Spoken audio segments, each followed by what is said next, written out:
Praise the Lord.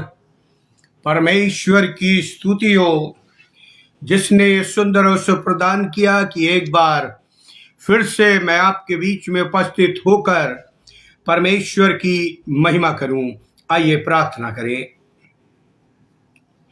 अनुग्रहकारी दयालु पिता परमेश्वर, आपको हृदय से धन्यवाद देते हैं इस सुंदर समय के लिए, संगति के लिए जो आपने हम सबों को दिया है कि प्रभु जी हम तुझ में आगे को बढ़े और तेरी महिमा करें। इन 40 दिनों में जो उपवासित हैं, प्रतिज्ञाओं को मानते हैं, मन्नतों को मानते हैं, उन्हें सबल बनाइए ताकि प्रभु जी वो अपनी प्रतिज्ञाओं में, मन्नतों में स्थिर रहे। और जो प्रभु जी प्रार्थना में दृढ़ रहते हैं, तेरे वचन पर भी दृढ़ रहे और उनकी निगाहें तो चट्टान पर लगी रहे जहां से हमारी सहायता आती है। हम यदि प्रार्थना करते हैं प्रभु जी, इस संपूर्ण आराधना के संचालक आप ही हो। जो भी वचन का बीज बोया जाए वो सब तेरी आत्मा की अगुवाई में हो, ताकि वो हृदयों को चीरता हुआ उनकी समझ में घुसे और प्रभु जी उसी प्रकार वो तेरी आत्मा में अपने जीवन को जी सके। भाई अनुपम डेविड के लिए, उनके परिवार के लिए, हमारे लिए, हमारे परिवार के लिए और जितने भी ऑनलाइन जुड़े हुए हैं उन सबों के लिए मैं विनती प्रार्थना करता हूं। सबों को आशीषित करें और प्रभु जी अपने प्यार और भय में बढ़ाएं और हमारी बुद्धियों को, ज्ञान को, समझ को खोल दें ताकि हम गूढ़ बातों को ठीक ठीक समझ सकें। प्रभु यीशु क्रीस्त के द्वारा आमीन। यदि आपके पास बाइबल है तो जल्दी से निकाल लीजिए एजरा नबी की पुस्तक, उसका 8 अध्याय 21 से 23 पद। वहां इस प्रकार लिखा हुआ, तब मैंने वहां अर्थात अहवा नदी के तट पर उपवास का प्रचार इस आशय से किया कि हम परमेश्वर के सामने दीन हों और उससे अपने और अपने बाल बच्चों और अपनी समझ संपत्ति के लिए सरल यात्रा मांगे, क्योंकि मैं मार के शत्रुओं से बचने के लिए सिपाहियों का दल और सवार राजा से मांगने से लजाता था, क्योंकि हम राजा से कह चुके थे हमारा परमेश्वर हमें सब खोजियों पर भलाई के लिए कृपा दृष्टि रखता है और जो उसे त्याग देते हैं उनका बल और कोप उसके विरुद्ध है। इसी विषय पर हमने उपवास करके अपने परमेश्वर से प्रार्थना की और उसने हमारी सुनी। दूसरी जगह से निकाल लीजिए योएल नबी की पुस्तक 2 अध्याय 12 से 16 तक मैं आपके लिए पढ़ देता हूं। तो अभी यहोवा की ये वाणी है, अभी भी सुनो, उपवास के साथ रोते पीटते अपने पूरे मन से फिर कर मेरे पास आओ। अपने वस्त्र नहीं, अपने मणि को फाड़कर अपने परमेश्वर यहोवा की ओर फिरो, क्योंकि वह अनुग्रहकारी, दयालु, विलंब से क्रोध करने वाला, करुणा निधान और दुख देकर पछताने हारा है। क्या जाने वो फिर कर पछताए और ऐसी आशीष दे जिससे तुम्हारे परमेश्वर यहोवा का अन्न बलि और अर्घ बलि दिया जाए। सियोल में नरसिंगा फूको, उपवास का दिन ठहराओ, महासभा में का प्रचार करो, लोगों को इकट्ठा करो, सभा को पवित्र करो, पुरनियों को बुला लो, बच्चों और दूध पीवों को भी इकट्ठा करो। दूल्हा अपनी कोठरी से और दुल्हन अपने कमरे से निकल आए। परमेश्वर अपने वचन के पढ़े और सुने जाने पर आशीष दे। आमीन। जैसा मैंने आपको बताया था, विषय के बारे में, उपवास मनुष्य के अंदर बसे हैवान की पराजय का नाम। फिर सुनिए ध्यान से, उपवास जो हम करते हैं मनुष्य के अंदर बसे हैवान की पराजय का नाम है। क्यों मैंने ऐसे कहा? क्यों मैंने ये टॉपिक लिया?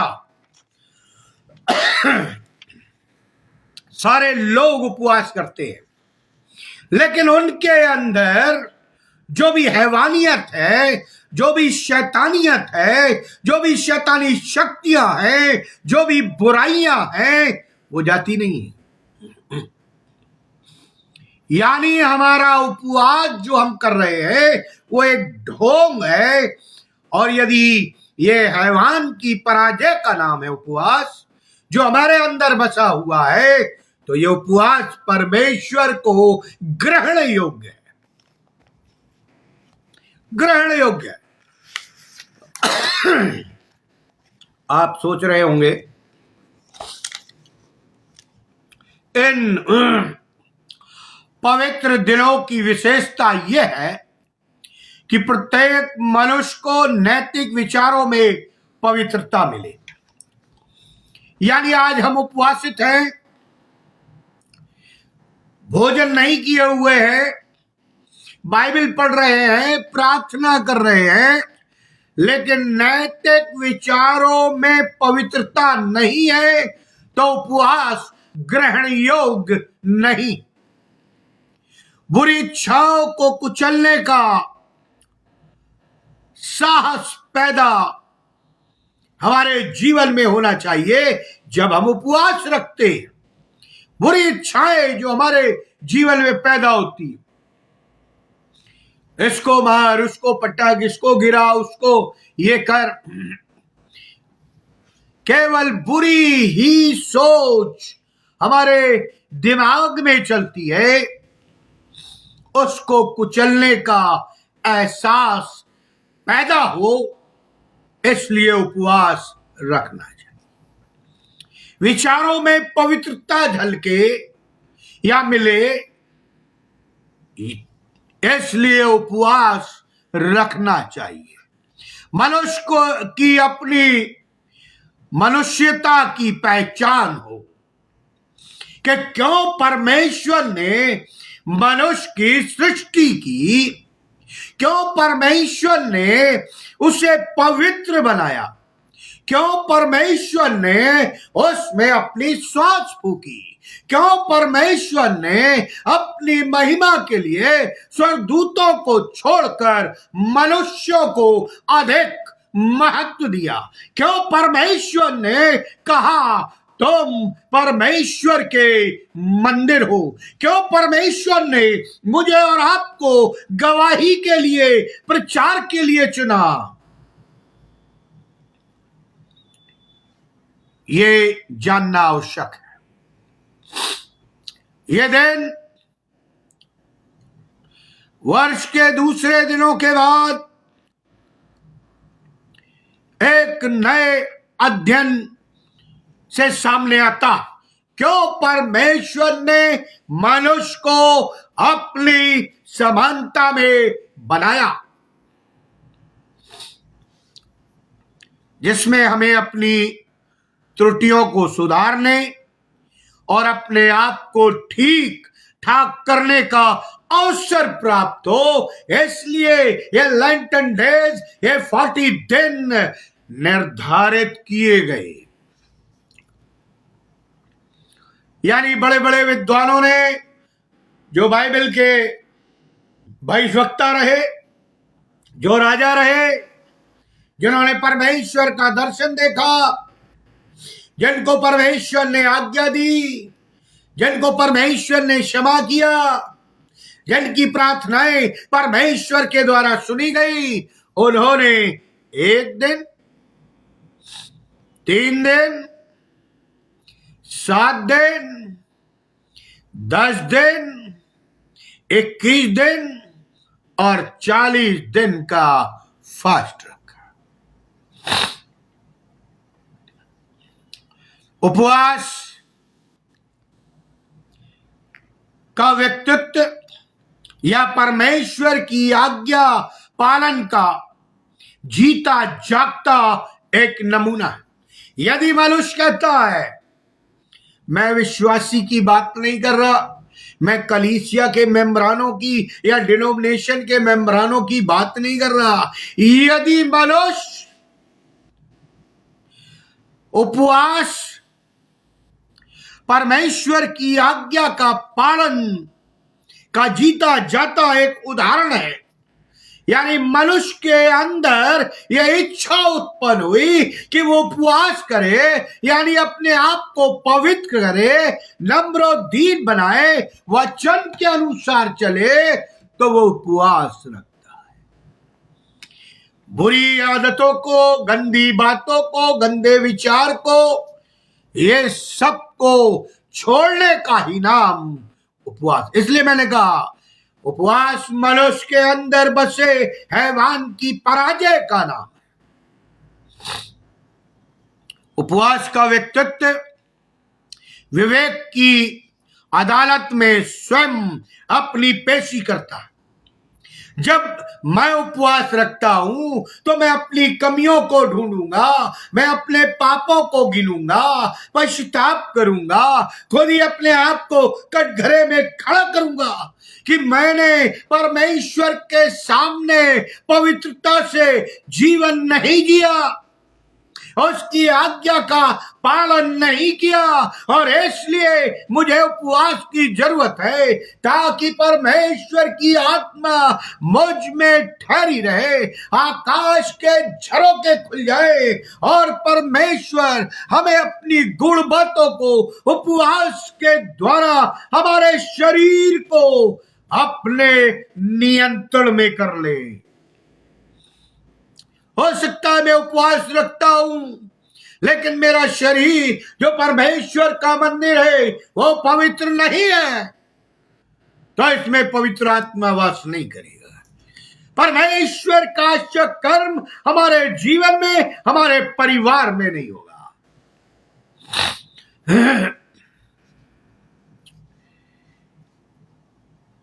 ये गोपनीय यथा स्वेच्छापूर्वक आराधना है। फिर सुन लीजिए, गोपनीय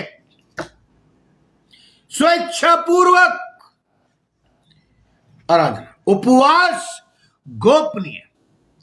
परमेश्वर ने कहा है, प्रभु यीशु मसीह ने अपने मत्ती के 6वें अध्याय के 16 पद में, जब तू उपवास रखे, पढ़ देता हूं, गोपनीयता की बात कर रहा हूं, ऐसी बात कर रहा हूं जो हमारे और आपके मस्तिष्क को हिलाकर रख देगी। जब तुम उपवास करो तो कपटियों के समान तुम्हारे मुंह पर उदासी ना छाई रहे, क्योंकि वे अपना मुंह बनाए रहते हैं ताकि लोग उन्हें जाने। मैं तुमसे सच कहता हूं कि वे अपना प्रतिफल पा चुके। परंतु जब तू उपवास करे, बाइबल कहती है, तो अपने सिर पर तेल मल और मुंह धो, ताकि लोग नहीं, तेरा परमेश्वर जो गुप्त में है तुझे उपवासी जाने। इस दशा में तेरा पिता जो गुप्त में तुझे देखता है तुझे प्रतिफल देगा। गुप्त में। अब यह सवाल उठता है कि लेंटन डेज में उपवास गुप्त नहीं है, इट्स ओपन। सबको मालूम है 40 दिन का उपवास रखा जा रहा है, लेकिन वो गंदी आदतें, वो नशे की आदतें, वो गाली बकने की आदतें, वो चोरी करने की आदतें, वो विचार करने की आदतें, गंदी सोच, नाना प्रकार की चीजें नहीं बदलते। क्यों? क्योंकि हम परमेश्वर के लिए नहीं, समाज या लोगों को दिखाने के लिए कि हम पवित्र हैं, उपवास रख रहे हैं। इसलिए इस प्रकार का उपवास ग्रहण योग्य नहीं।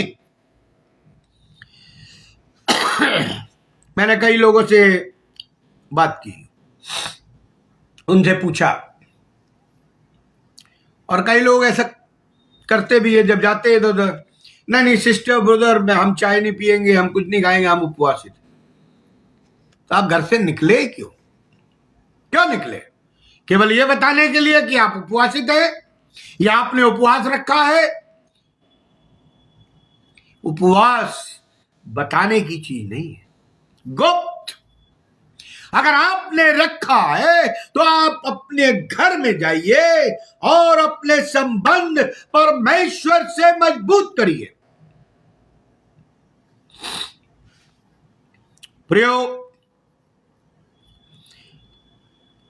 ये एक गोपनीय स्वेच्छा आराधना है।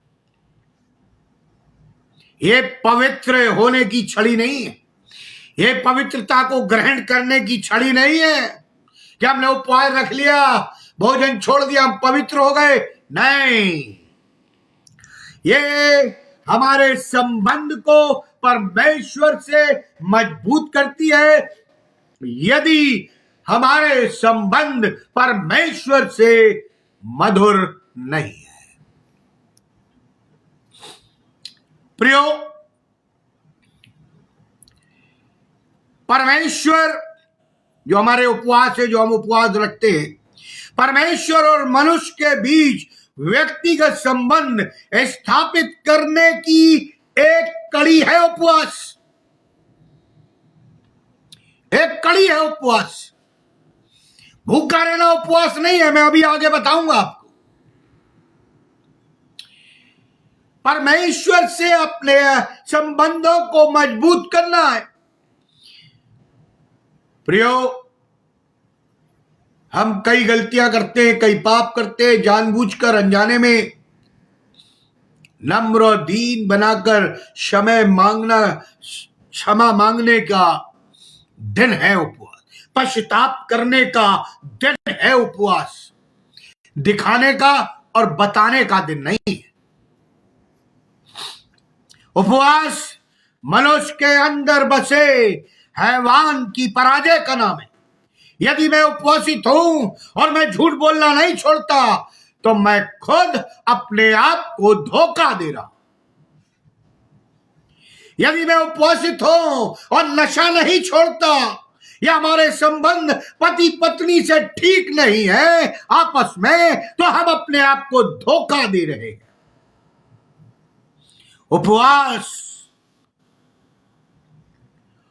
उन गंदी बातों को छोड़ने का, उन गंदी आदतों को छोड़ने का एक दिन है।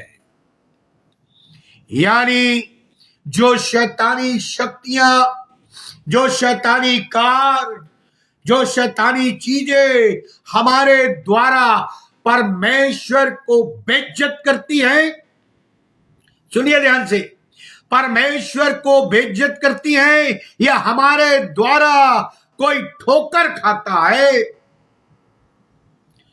तो लिखा है उसको सुधारने का, दूर करने का दिन है उपवास।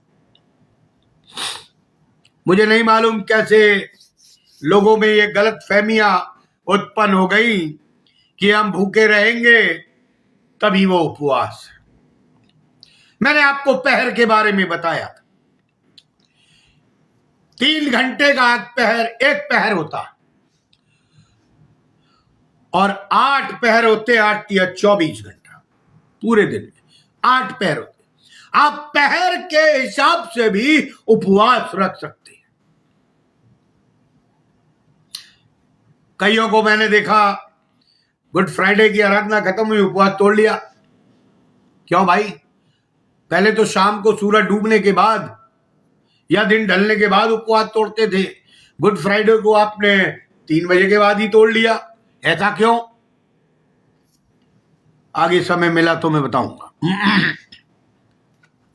इसलिए परमेश्वर उपवास के दिनों में अपने भक्तों को अपनी विशेष आशीषों से परिपूर्ण करता है, लेकिन उपवास आशीष ग्रहण करने का साधन नहीं है।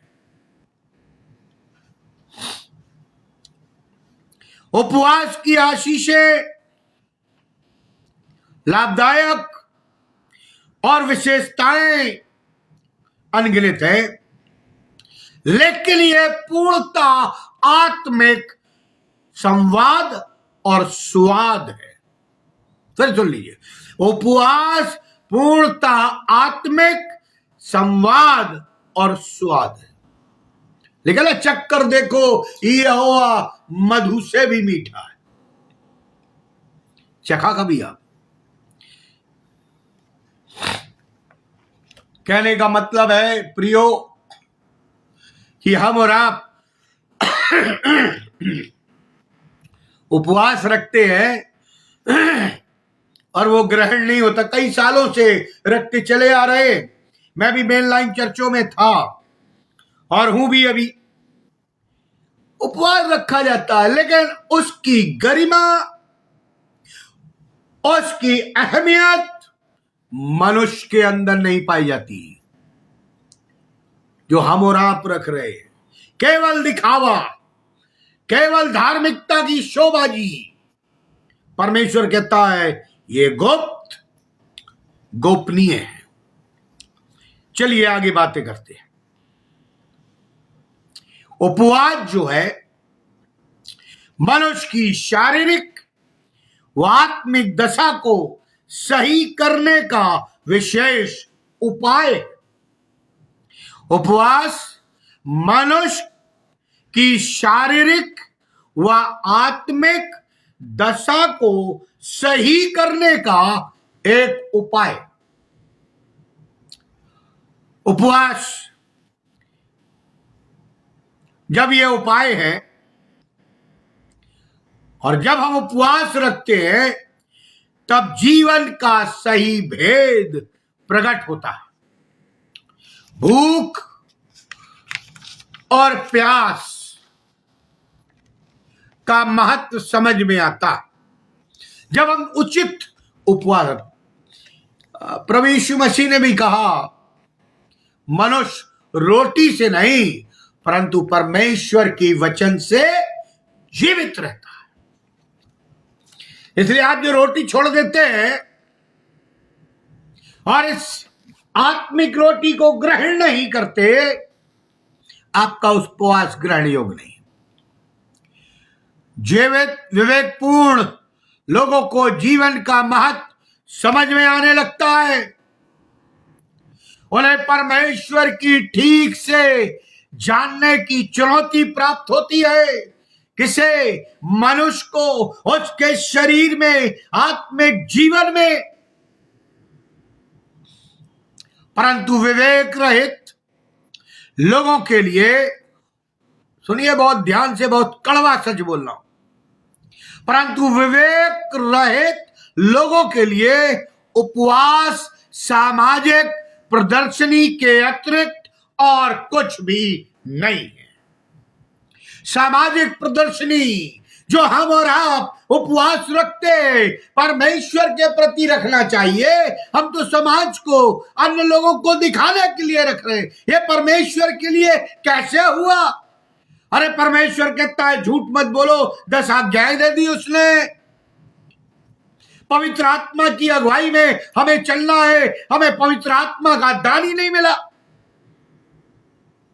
वचन को पढ़ना है और उसको मनन करना है और उसमें आगे बढ़ना है। हम उसे छूना और देखना नहीं चाहते।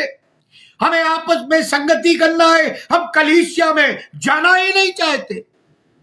लेकिन प्रियो, इन 40 दिनों में प्रार्थना सभा में बहुत भीड़ होती है। चर्च भी भरे रहते हैं। हाउस प्रेयर मीटिंग भी में लोग खचाखच भरे रहते हैं। क्या यह प्रदर्शनी नहीं है?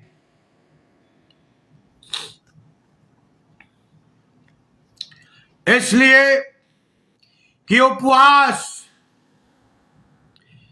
उनकी गोपनीय पापी दशा को बेनकाब करता है। बेनकाब करता है। क्योंकि जब मैं उपवासी हूं तो मुझे मालूम है मैंने क्या पाप किया है। तभी तो मैं नम्र बनूंगा, दीन बनूंगा, क्षमा मांगूंगा, गिड़गिड़ाऊंगा, रोऊंगा, परमेश्वर से प्रतिज्ञा करूंगा, मन्नत मानूंगा, हे परमेश्वर मुझे माफ कर दे, हे परमेश्वर अब मैं दोबारा नहीं करूंगा। लेकिन झूठे हैं हम। लेकिन परमेश्वर ठट्ठों में नहीं उड़ाया जाता। इन 40 दिनों के बाद हम फिर वो नशा करना शुरू कर देते हैं, हम फिर गाली गलौज करना शुरू कर देते, हम चोरी करना शुरू कर देते, और जो बुराइयां हमने इन 40 दिनों में छोड़ी थी उससे डबल करने लगते। क्या ये शैतानी काम नहीं? धोखा देते हम अपने आप को। उपवास का सही अर्थ मनुष्य के अंदर अभिलाषा के बेलगाम घोड़ों को लगाम देना। फिर सुन लीजिए आप, उपवास का सही अर्थ है मनुष्य के अंदर अभिलाषा के बेलगाम घोड़ों को लगाम देना है। घोड़ा देखा आपने, शक्तिशाली है, उसको आप ऐसे ही कंट्रोल नहीं कर सकते, लगाम पकड़ के दोनों तरफ से खींचना पड़ती है। पौलुस कहता है मैं अपनी इच्छाओं को मारता हूं ताकि परमेश्वर की इच्छा प्रबल हो। मसीही आराधना में उपवास एक आराधना है। प्रिय मसीहो, सुन लीजिए, यह आशीष पाने का कोई साधन नहीं है। मसीही आराधना एक उपवास है, और बहुत से लोग इससे अछूते हैं। कई लोग उपवास नहीं करना चाहते, कई लोग अपने आप को पवित्र नहीं करना चाहते, कई लोग अपने आप को शुद्ध नहीं करना चाहते। वो तो सामाजिक प्रदर्शनी के तरह उपवास रखते। कईयों को मेरी बात बहुत कड़वी लग रही होगी, लेकिन किसी ने कहा है कड़वी दवाई ही मनुष्य को जल्दी ठीक करती है। इसलिए आत्मिक वचन जो है वो आपके बुद्धि और हृदय और विचारों को काटता है, भेदता है। लिखा है वचन दोधारी तलवार।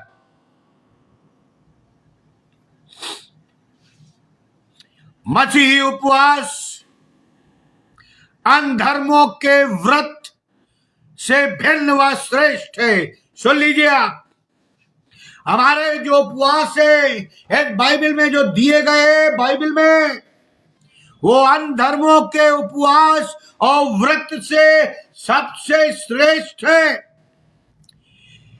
ये शरीर की आवारा इच्छाओं को रोकने, शैतानी शक्तियों को अपने अंदर वश में करने के साथ मनुष्य के अंदर आत्मिकता भी पैदा करता है। कई दोस्त हैं मेरे जिन्होंने उपवास रखा, मसीह भी और गैर मसीह भी, लेकिन उन्होंने केवल सांसारिक रूप से रखा। हमारे उपवास शारीरिक और आत्मिक दोनों हैं और एक साथ चलते हैं। यदि हमारे जीवन में केवल हमने और आपने शारीरिक उपवास रखा है तो वो ग्रहण योग्य नहीं है। आत्मिक उपवास भी रखना साथ साथ जरूरी है। यदि मैं उपवासी हूं और व्यभिचार करूं, यदि मैं उपवासी हूं झूठ बोलूं, यदि मैं उपवासी हूं शराब पीऊं, यदि मैं उपवासी हूं हत्या करूं, तो इससे क्या लाभ? इसलिए मसीहों के उपवास शारीरिक और आत्मिक दोनों एक साथ चलते हैं। और यदि ऐसा नहीं है तो वो परमेश्वर को ग्रहण योग्य नहीं है। आप अपने आप को धोखा दे रहे।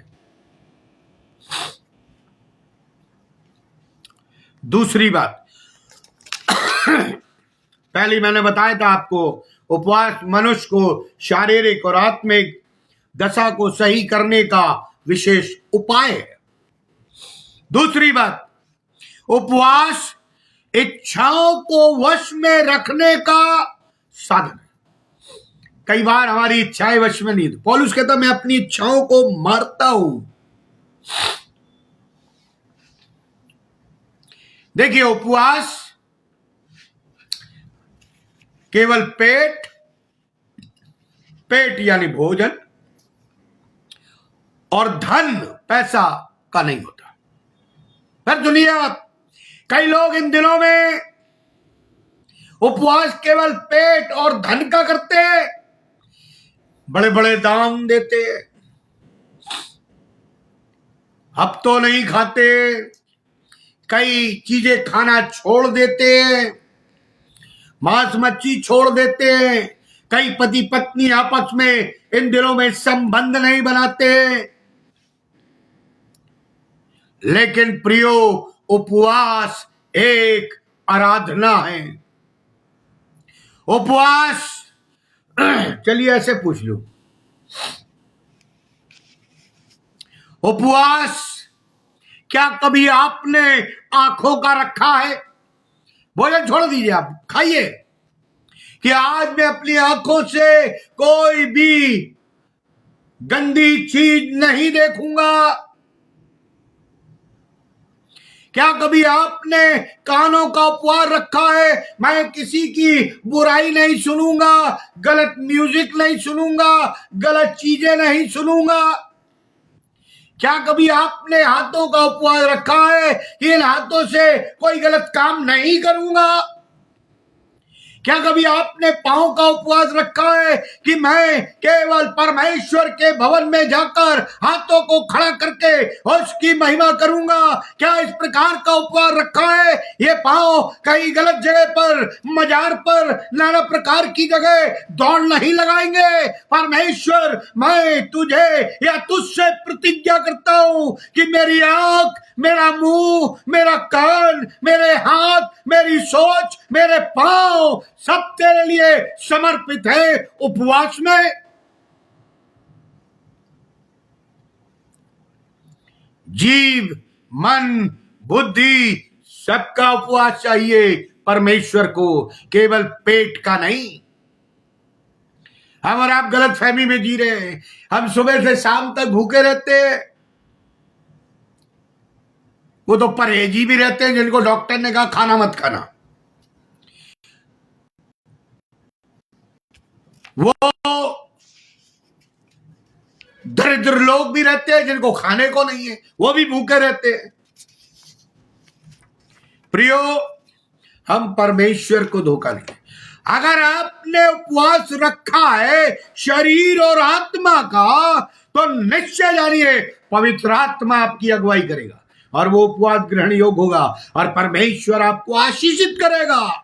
लेकिन केवल शरीर का नहीं, उसके साथ आत्मिकता जुड़ी होनी चाहिए। क्यों कहते हैं कलीसिया मरी हुई है? लोग तो आते हैं लेकिन आत्मिक पन नहीं है। लोग आते हैं, आत्मिक पन नहीं है। ऐसी कलीसिया को मरा हुआ कहते हैं। शरीर में तो जिंदा है, आत्मा में मरी हुई है। और परमेश्वर कहता है तो मुझसे डरो जो शरीर और आत्मा दोनों को नाश करता। और हम किससे डरते हैं? जो हमारे शरीर को नाश कर सकता है। परमेश्वर से नहीं डरते। प्रियो, मन और बुद्धि दोनों में बुरे विचारों का भी प्रवेश ना हो जब आप उपवास रखें। जीभ झूठ और बकवास से घृणा करे। आंख नंगेपन, गंदगी और पाप को ना देखे। मैं बात कर रहा हूं मोबाइल की। आप सब कुछ देख सकते मोबाइल। शैतान ने हमें ऐसे परोस दिया है, हम सोचते हैं कि यह बहुत अच्छी चीज है। इसमें जितनी गंदगी, जितने पाप संसार में, सुन लीजिए, संसार में पाए जाते हैं और मनुष्य के अंदर विचारों में होते हैं, वो सब इसमें भरे हुए हैं। और उसी में आप बाइबल भी सेव कर लेते हैं। मेंटलिटी देखिए, लिखा है अंधियारे का उजियाले से क्या लगाओ, लेकिन हम तो दोनों को मिक्स करके चल रहे। मैं पहले बहुत मोबाइल इस्तेमाल करता था, सुनिए ध्यान से, और कई प्रकार की बाइबल स्टडी और बाइबल को मैंने इसमें सेव कर रखा। लेकिन जब मैं प्रार्थना कर रहा था तो पवित्र आत्मा ने अगुवाई की कि बाइबल में लिखा है वचन पढ़ो, उस पर चलो, मनन करो, वचन के सुनने और पढ़ने से विश्वास उत्पन्न होगा। अब मैं वचन को ढूंढने लगा। मैं अपनी बाइबल है, मेरे पास बहुत सारी बाइबल है, बहुत कुछ है, क्योंकि मैं स्टडी करता हूं। लेकिन मैंने इस बाइबल में कहीं नहीं पाया कि इसमें लिखा हो कि इसको सेव करके रखो। ये तो लिखा है याद करो, लेकिन ये नहीं लिखा सेव करके रखो। हम गंदी चीजों के साथ इसको भी मिलाने की कोशिश करते हैं और शैतान हमें बड़ी आसानी से बेवकूफ बना देता। कई लोगों को बाइबल पढ़ने को दो चर्च में खड़े होकर मोबाइल खोलकर बाइबल पढ़ते हैं। बड़े बड़े मोबाइल हैं, 2-4 लाख रुपए के दिखाते हैं। अरे कभी इसको भी कैरी कर लिया करो साथ में। आगे चलेंगे, टाइम बहुत तेजी से भाग रहा है। प्रियो, कान किसी की चुगली न सुने, हाथ और पांव केवल सत्य मार्ग की ओर आगे बढ़े, शरीर के सभी अंग सत्यता के मार्ग पर चले और पवित्र आत्मा की अगुवाई में कार्य करे। पूर्ण उपवास वो होता है जिसमें मनुष्य अपनी बुरी इच्छाओं को दबाने के साथ साथ अपना आचरण भी सही बनाता है। बुरी इच्छाओं को दबाने के साथ साथ, तभी तो प्रभु यीशु मसीह ने कहा, यदि तूने कुदृष्टि से किसी महिला को या स्त्री को देख लिया तो तूने व्यभिचार कर लिया। उसे छूने की, पकड़ने की जरूरत ही नहीं पड़ी और व्यभिचार हो गया। इसे कहते आत्मिक व्यभिचार। कई बार हमारे जीवन में ऐसी घटनाएं घटती। आगे बताता हूं। पूर्ण उपवास वो होता है जिसमें मनुष्य अपनी इच्छाओं को दबाए और परमेश्वर की इच्छा या आत्मिक इच्छा या पवित्र आत्मा काम करे। हमारा आचरण सही हो, यानी हमारा शरीर पवित्र हो, हमारा चाल चलन पवित्र हो, क्योंकि लिखा है जैसा मैं पवित्र हूं वैसा तुम भी पवित्र बनो।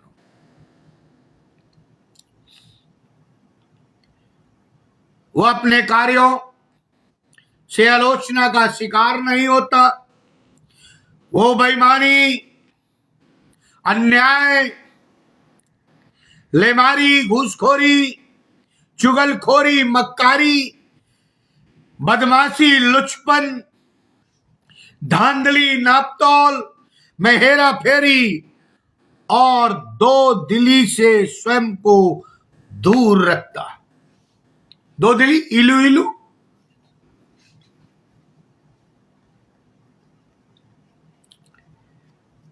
यदि कोई मसीह उपरोक्त कार्य को करता हो और साथ ही साथ, सुन लीजिए आप, साथ ही साथ उपवास रखने का दावा करता हो या करे,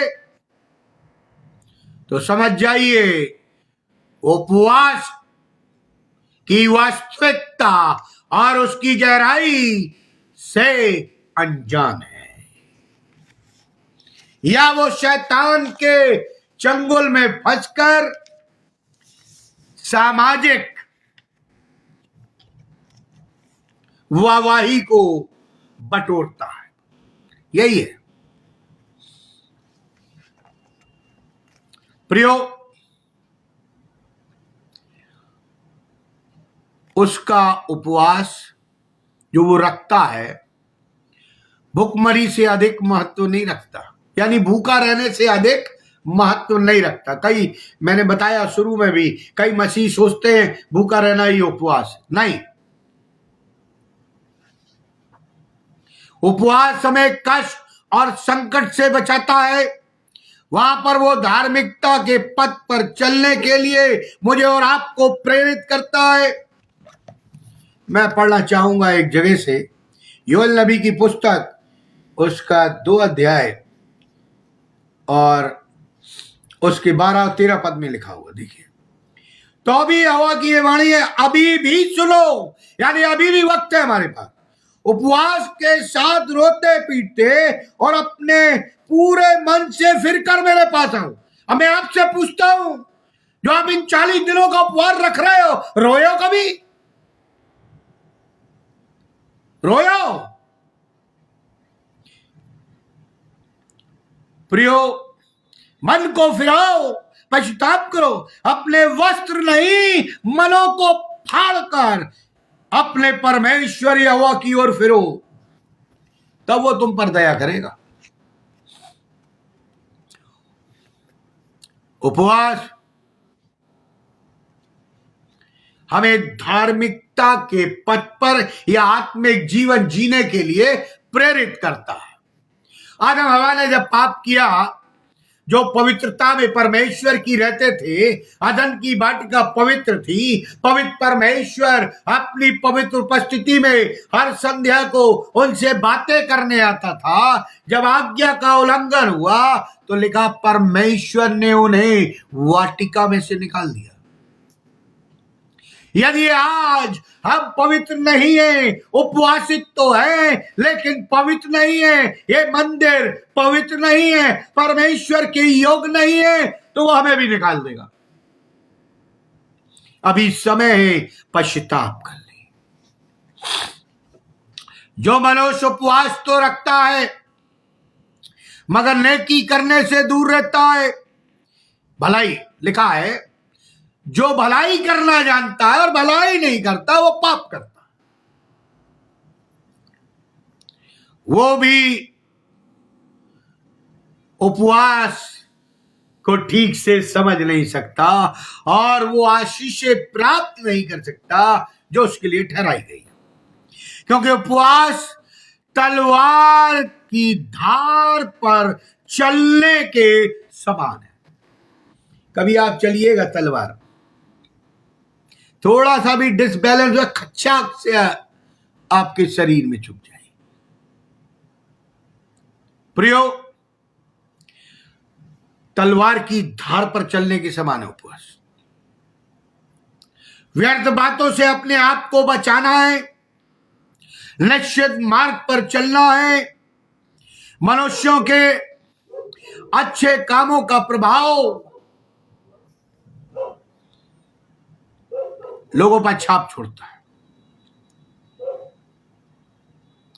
प्रियो, प्रभु यीशु मसीह ने कहा तुम जगत की ज्योति हो। अब मैं आपसे सवाल पूछता हूं, अगर हम ज्योति हैं तो तेल क्या है? वो लौ कहां है? वो बाती कहां है? क्या ये आत्मिकता से नहीं जुड़ा?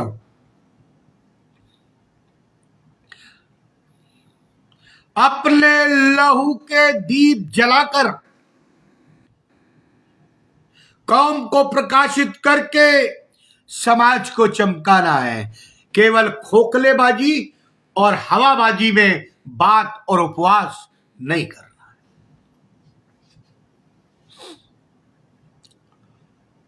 मनुष्य के आत्मिक कामों का प्रभाव लोगों पर पड़ता है। वातावरण पर भी पड़ता है। मगर दुख की बात है कि मसीह समाज में कुछ लोग ऐसे भी हैं जो इन पवित्र दिनों का उपवास करके व्यर्थ अपने कर्तव्यों को अपने पांव के तले रौंदते। इसलिए वचन में लिखा है, जब तुम अपने तीज और त्योहारों को मनाने के लिए मेरे भवन में आते हो तो क्या तुम मेरे भवन को अपने पांव से नहीं रौंदते? रौंदते हो क्योंकि तुम पवित्र नहीं हो, तुम मेरे योग्य नहीं हो। इन दिनों सभी आसपास के मिलने वालों में या मिलने वालों से उपवास के बारे में बातचीत आप करिए। मैं आपको चैलेंज करता, आप करिए। सबके उद्देश्य अलग होंगे, सबकी मांगे अलग होंगी, सबकी प्रतिज्ञाएं अलग होंगी, सबकी मन्नतें अलग होंगी, जबकि सब एक ही परमेश्वर के लिए उपवास रख। पहले तो सवाल उठता है, आप उपवास क्या अपने लिए रखते हैं या परमेश्वर के लिए? अगर यह परमेश्वर के लिए है तो परमेश्वर के वचन के अनुसार रखिए, और यदि हम अपने लिए रख रहे हैं तो हम स्वार्थी है, वैसे ही उपवास ग्रहण योग्य नहीं होगा।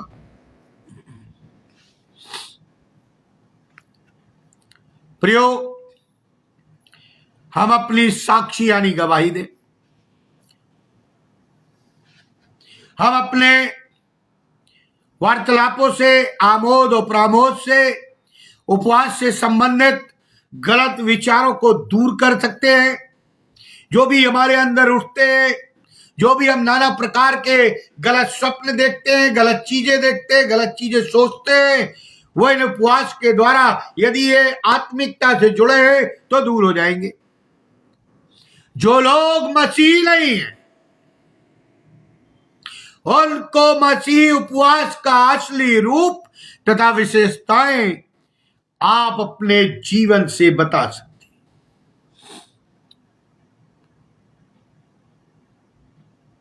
मेरे कई दोस्त हैं जिन्होंने अभी उपवास रखे, जो अन्य जाति से हैं और अभी भी रख रहे हैं।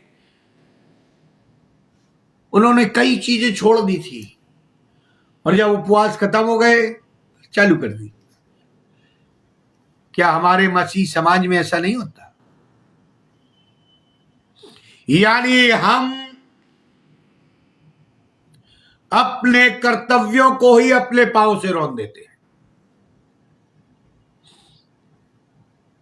दुख होता है। मसीह उपवास का असली रूप तथा विशेषताएं इस पर चलने से झलकती है, पवित्र आत्मा की अगुवाई में रहने से झलकती है। तीसरी बात, समय तेजी से भाग रहा है। उपवास के शारीरिक लाभ।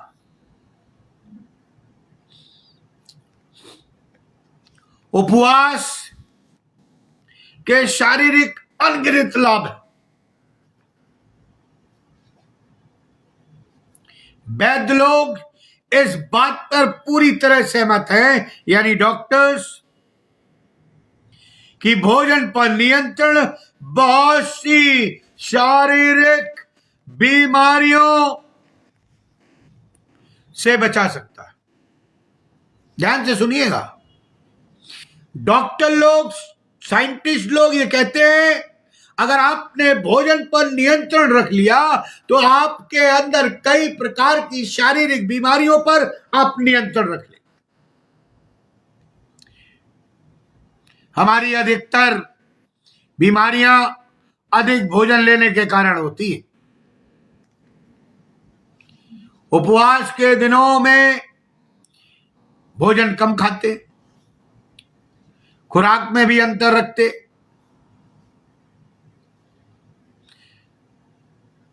हमारे अंतुड़ियों को भी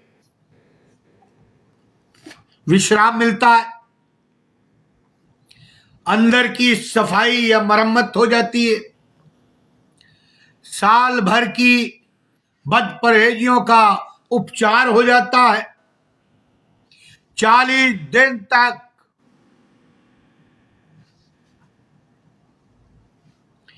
मनोवैज्ञानिक रूप से स्वस्थ होकर अच्छी तरह हमारा शरीर काम करने लगता है,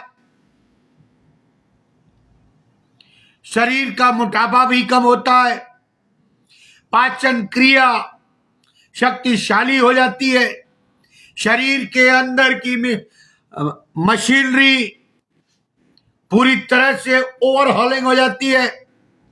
नियमित रूप से उपवास रखने से शरीर की अंदरूनी मशीनरी नए सिरे से अपने कर्तव्य पालन के लिए अच्छी तरह तैयार हो जाती है। अब ये तो रहा शारीरिक, थोड़ी आत्मिक बातें कर ले।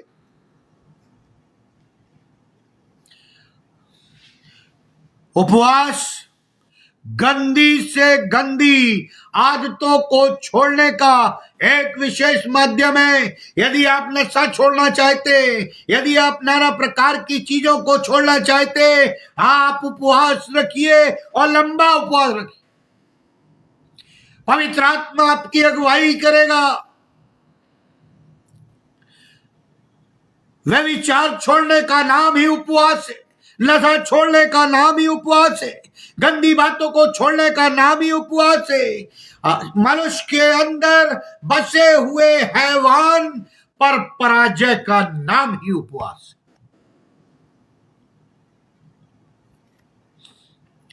40 दिवसीय उपवास बहुत कठिन उपवास, ये 40 दिन का। कई लोग कहते हैं,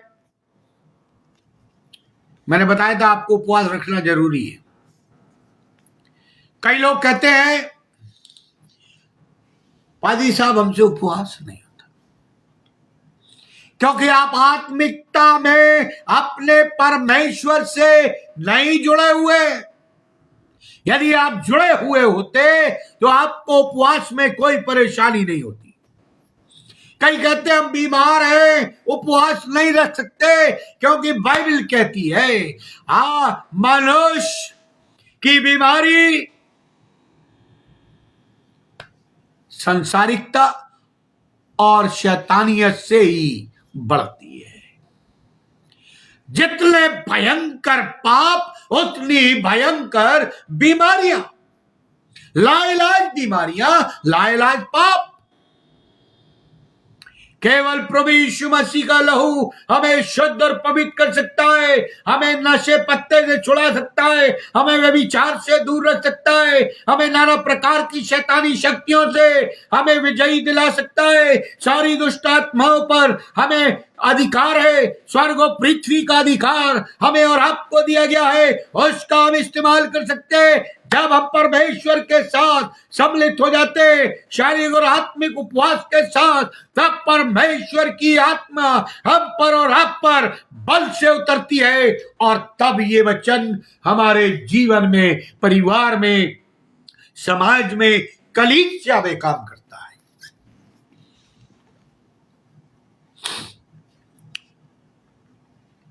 लोग इन उपवास के बाद जो 40 दिन का है पुनरुत्थान दिवस मनाएंगे। सुनिएगा, समय भाग रहा है, 5 मिनट है मेरे पास। अपने कंक्लूजन में कहना चाहता हूं, इन दिनों के बाद अभी पैशन वीक आने वाला है, उसके बाद मॉन्टी थर्सडे आएगा, उसके बाद गुड फ्राइडे आएगा, फिर ईस्टर आएगा। तो जो अभी आत्मिक बातें हो रही है, यदि हम इसे अपने शरीर में और अपने जीवन में और अपने आचरण में स्थिरता नहीं बनाए रखते, तो हमारा उपवास ढोंगी है। फिर पुनरुत्थान का कोई महत्व नहीं रह जाता, गुड फ्राइडे का कोई महत्व नहीं रह जाता, और नाना प्रकार की चीजों का महत्व नहीं रह जाता। प्रियो, इन दिनों में लोग दान बहुत देते हैं। दान तो आप कभी भी दे सकते हैं, इन्हीं दिनों में क्यों? इन दिनों में लोग सफेद वस्त्र बहुत पहनते हैं, इन्हीं दिनों में क्यों? कई ऐसे सवाल हमें और आपको झकझोर देंगे। क्यों? क्योंकि हमने उपवास अपने जीवित परमेश्वर के लिए नहीं रखा, हमने अपने मनों को फाड़ कर नहीं रखा। एजरा की प्रार्थना जरा उपवास की सुन लेते हैं, देखिए क्या है। बहुत कठिन बात कही उसने, मैं डर जाता हूं पढ़ के। लिखा है, उपवास का प्रचार इस आशय से किया कि हम परमेश्वर के सामने दीन हो, एजरा ने, और उससे अपने और अपने बाल बच्चों और अपनी समस्त संपत्ति के लिए सरल यात्रा मांगे। आज हमारा जीवन एक यात्रा है जो संसार से स्वर्ग की या नरक की ओर ले चलता है। हम यात्रा में हैं और अपने बच्चों के लिए हमें दीन और नम्र होना है परमेश्वर के सामने। फिर देखिए क्या कहता है, क्योंकि मैं मार के शत्रु से बचने के लिए सिपाहियों का दल और सवार राजा से मांगने से लजाता था। क्यों? उसका कारण दिया है, क्योंकि हम राजा से कह चुके थे, हमारा परमेश्वर अपने सब खोजियों पर भलाई करने के लिए कृपा दृष्टि रखता है, और जो उसे त्याग देते हैं उसका बल और कोप उसके विरोध में है। और इसी विषय पर हमने उपवास करके अपने परमेश्वर से प्रार्थना की और उसने हमारी सुनी। देखिए उसकी गवाही, उसने राजा को बता दिया कि मुझे कुछ नहीं चाहिए, मेरा परमेश्वर सामर्थ्य है। एजरा परमेश्वर पर डिपेंड था। आज हम किस पर डिपेंड हैं? अपने पैसों पर, अपने पद पर, अपनी लोलुपता पर, अपने डिग्री पर, अपने ऊंचे ऊंचे संसाधनों पर। परमेश्वर पर डिपेंड हो जाइए। और अंत में कहना चाहूंगा अपने कंक्लूजन में, उपवास के दिनों में हर एक मसीही परमेश्वर से अपने संबंध को, जो भी उपवास रखे हुए, मन्नतों को माने हुए, प्रतिज्ञाओं को किए हुए हैं, हर एक मसीही परमेश्वर से अपने संबंधों को मजबूती से जोड़कर अपने आत्मिक जीवन में काफी उन्नति कर सकता है। यदि आप अपने संबंधों को आत्मिकता से जोड़ दें, परमेश्वर से जोड़ दें, आपके उपवास, आपका खान पान, आपके कपड़े, आपका चरित्र, आपका उठना बैठना, आपकी भाषा, आपकी बोली, सब कुछ आत्मिक जीवन से जोड़ दे, तब आप, लिखा परमेश्वर तुम्हें शिरोमणि बना, उसकी आशीषों से वो आपकी झोली भर देगा। साथ ही साथ पवित्र आत्मा की परिपूर्णता, भरपूरी सामर्थ आपको प्राप्त। काश कि परमेश्वर हम सबके अंदर प्रार्थना व उपवास की ज्योति जलाए। और अंत में एक और चीज कह दूंगा, परमेश्वर ने हमें अधिकार दिया, मालूम नहीं आप उसका उपयोग करते या नहीं। कई दुष्ट आत्माएं, कई शैतानी शक्तियां बगैर उपवास और प्रार्थना के नहीं। सच्चा मसीह वो है जो उपवास के साथ गिड़गिड़ाकर परमेश्वर पर डिपेंड होता है और अपनी गलतियों को, पापों को मान लेता है और पवित्र आत्मा को अपने अंदर आमंत्रित करता है, तभी हमारा उपवास ग्रहण योग्य है। अदरवाइज ये एक सामाजिक छल है, ये एक सामाजिक दिखावा है, ये एक सामाजिक पाखंड है। इसे गुप्त होना चाहिए। आइए हम प्रार्थना करें। अनुग्रहकारी दयालु पिता परमेश्वर, हम धन्यवाद देते हैं कि आपने सुंदर अवसर प्रदान किया कि प्रभु जी हम तुझ में आगे को बढ़ सके। हम तो पापी हैं, गुनहगार हैं, तुच्छ हैं, निकम्मे हैं, मिट्टी हैं।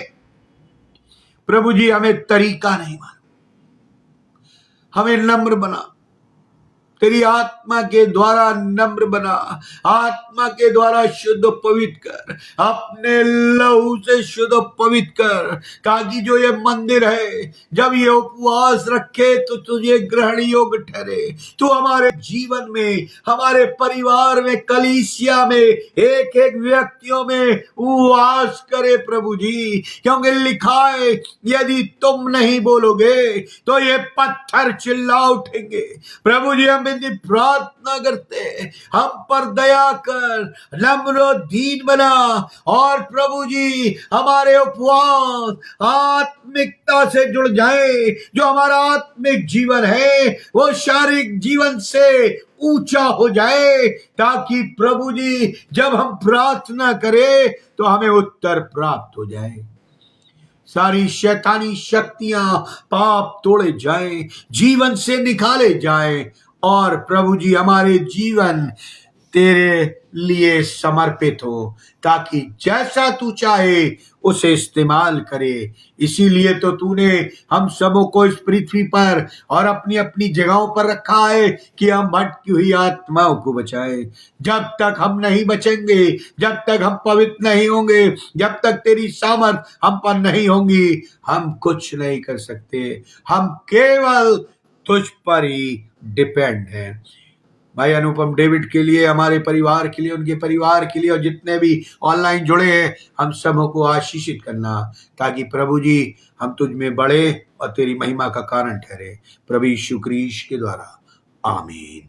अब परमेश्वर पिता का प्रेम, प्रभु यीशु मसीह का अनुग्रह, पवित्र आत्मा की सहभागिता हम सब विश्वासियों के साथ, विशेष तौर से जितने ऑनलाइन हैं या बाद में जुड़े, जब तक तू दोबारा आने से ठहरता है, जीवन के अंत तक बनी रहे। आमीन। परमेश्वर आप सबों को आशीष दे। आमीन।